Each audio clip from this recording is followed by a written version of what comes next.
नमस्कार। हिंदू पुराणों में एक ऐसी कथा भी मिलती है जिसे बहुत कम लोग जानते हैं। क्या सच में भगवान शिव ने विष्णु जी का सिर काट दिया था? बहुत समय पहले ऋषि कश्यप की दो पत्नियां थीं, कद्रू और विनता।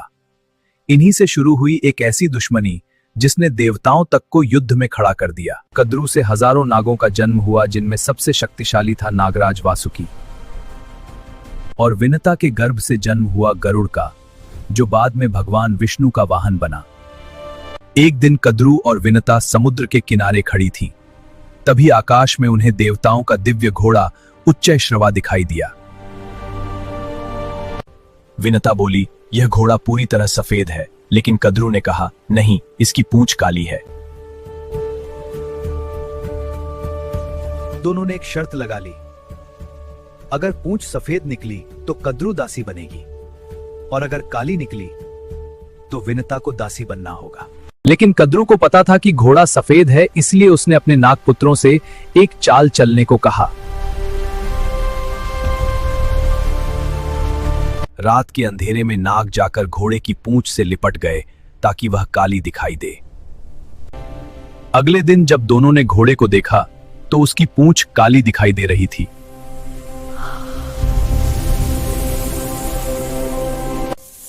और इसी छल के कारण विनता शर्त हार गई और उसे कद्रू की दासी बनना। जब गरुड़ बड़े हुए तो उन्होंने अपनी मां विनता को दास्ता में देखा और क्रोधित होकर नागों से पूछा, मेरी मां को मुक्त कैसे किया जा सकता है? अगर तुम देवताओं के पास से अमृत का कलश लेकर आ जाओ तो हम विनता को मुक्त कर देंगे। अपनी मां को आजाद कराने के लिए गरुड़ ने प्रतिज्ञा ली कि वह स्वर्ग से अमृत लेकर ही लौटेगा। फिर गरुड़ आकाश को चीरते हुए सीधे देवताओं के स्वर्ग लोक की ओर उड़ पड़ा। स्वर्ग पहुंचते ही गरुड़ का सामना देवताओं की सेना से हुआ और वहां एक भयंकर युद्ध छिड़ गया।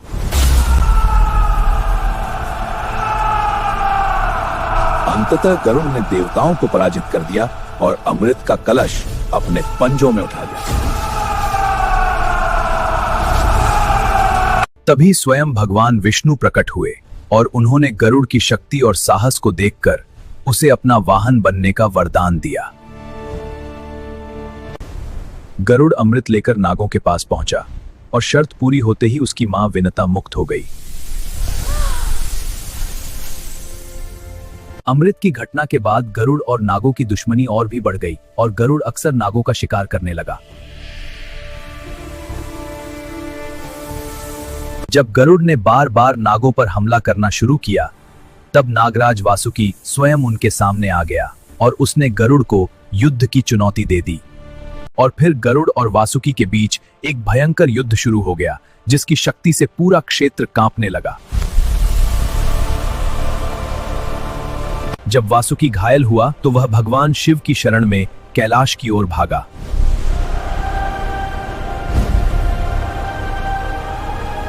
नागराज वासुकी की इतनी गंभीर हालत देखकर भोलेनाथ का हृदय द्रवित हो गया और उन्होंने वासुकी को अपनी शरण में ले लिया। लेकिन गरुड़ वासुकी को छोड़ने के लिए तैयार नहीं था और वह सीधे कैलाश पर्वत तक पहुंच गया। जब गरुड़ ने वासुकी पर हमला करने की कोशिश की, तब भगवान शिव उसकी रक्षा के लिए गरुड़ पर प्रहार करने ही वाले थे, लेकिन उसी क्षण अपने वाहन की रक्षा करने के लिए भगवान विष्णु वहां प्रकट हो गए। उस भयंकर युद्ध में भगवान शिव के त्रिशूल के प्रहार से भगवान विष्णु का सिर अलग हो गया। यह दृश्य देखकर सभी देवता भयभीत हो गए और उन्होंने भगवान शिव से विनती की कि वे इस विनाश को रोक दें। देवताओं की प्रार्थना पर भगवान शिव ने अपनी दिव्य शक्ति से विष्णु जी का सिर फिर से उनके शरीर से जोड़ दिया। तब जाकर यह दिव्य संघर्ष समाप्त हुआ और ब्रह्मांड में फिर से संतुलन स्थापित हो गया। अगर आपको भगवान शिव और भगवान विष्णु की यह अद्भुत कथा पसंद आई हो तो वीडियो को लाइक जरूर करें, कमेंट में हर हर महादेव लिखें और ऐसी ही रोचक पौराणिक कथाओं के लिए हमारे चैनल को सब्सक्राइब करना न भूलें।